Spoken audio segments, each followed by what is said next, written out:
ಎಲ್ರಿಗೂ ನಮಸ್ಕಾರ. Welcome back to my YouTube channel. ಇವತ್ತು ನನ್ನ ಚಾನಲಲ್ಲಿ ಸಬ್ಬಕ್ಕಿ ಸಂಡಿಗೆ ಹೇಗೆ ಮಾಡೋದು ಅಂತ ತೋರಿಸ್ಕೊಟ್ಟಿದ್ದೀನಿ, ನೋಡೋಣ ಬನ್ನಿ. ಇಲ್ಲಿ ನಾನು 2 ಕಪ್ ಆಗೋಷ್ಟು ಸಬ್ಬಕ್ಕಿನ ತೊಗೊಂಡು ಹುರ್ಕೊತಿದ್ದೀನಿ. ಅದು ಸ್ವಲ್ಪ ಹುರ್ಕೋಬೇಕು, ಜಾಸ್ತಿ ಹುರ್ಕೋಬಾರ್ದು. ಅದು ಸ್ವಲ್ಪ ಬೆಚ್ಚಗಾದಮೇಲೆ ಅದನ್ನು ಒಂದು ಜಾರ್ಗೆ ಹಾಕ್ಕೊಂಡು ರುಬ್ಕೊಂಡು ಪುಡಿ ಮಾಡ್ಕೋಬೇಕು.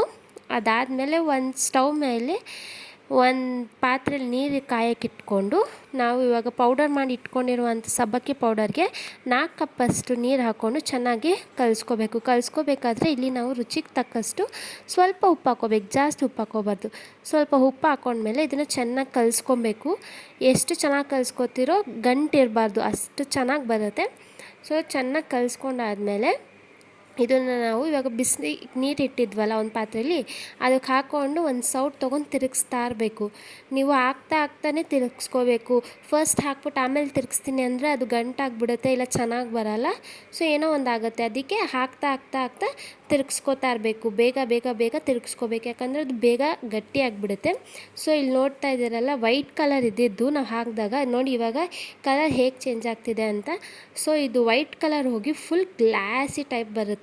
ಸೊ ಅಲ್ಲಿ ಗಂಟ ತಿರುಗಿಸ್ಕೋತಾ ಇರಬೇಕು. ನೀವು ಇದಕ್ಕೆ ಬೇಕಾದರೆ ಈರುಳ್ಳಿನೂ ಸಹ ಕಟ್ ಮಾಡಿ ಹಾಕೊಬೋದು, ಹಾಕೊಂಡಾಗ ತುಂಬ ಟೇಸ್ಟ್ ಚೆನ್ನಾಗಿರುತ್ತೆ. ಸೊ ನೋಡಿ ಈ ಥರ ಎಷ್ಟು ಗ್ಲಾಸಿ ತಿಕ್ನೆಸ್ ಬಂದಿದೆ. ಸೊ ಅದಾದಮೇಲೆ ಇದನ್ನು ಒಂದು ಶೀಟ್ ಮೇಲೆ ಹಾಕ್ಕೊಂಡು ಹೋಗ್ಬೋದು. ನಿಮಗೆ ಒಂದು ಸೌಟಲ್ಲಿ ಬೇಕಾದ್ರೆ ಹಪ್ಪಳ ಥರನೂ ಹಾಕೋಬೋದು, ಅಥವಾ ಈ ಥರ ಒಂದು ಸ್ಪೂನ್ ತೊಗೊಂಡು ಹಾಕ್ಕೊಳ್ತಾ ಹೋಗ್ಬೋದು. ಸೊ ಈ ಥರ ಹಾಕ್ಕೊಂಡು 2-3 ದಿನ ಅಷ್ಟು ಒಣಗಕ್ಕೆ ಬಿಟ್ಬಿಡಬೇಕು.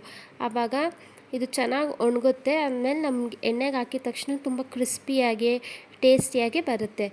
ಸೊ ಇದು ಚೆನ್ನಾಗಿ ಒಣಗಾದ್ಮೇಲೆ ಇದನ್ನು ಒಂದು ಎಣ್ಣೆಗೆ ಹಾಕ್ಕೊಂಡು ಕರಿಬೇಕು. ಸೊ ನಾನು ಇಲ್ಲಿ ನೋಡ್ತಿದ್ದೀರ ಒಂದು ಎಣ್ಣೆ ಇಟ್ಕೊಳೋದಲ್ಲಿ ಕರಿಯೋಣ ಹೇಗಾಗಿದೆ ಅಂತ ನೋಡೋಣ. ಸೊ ಬನ್ನಿ.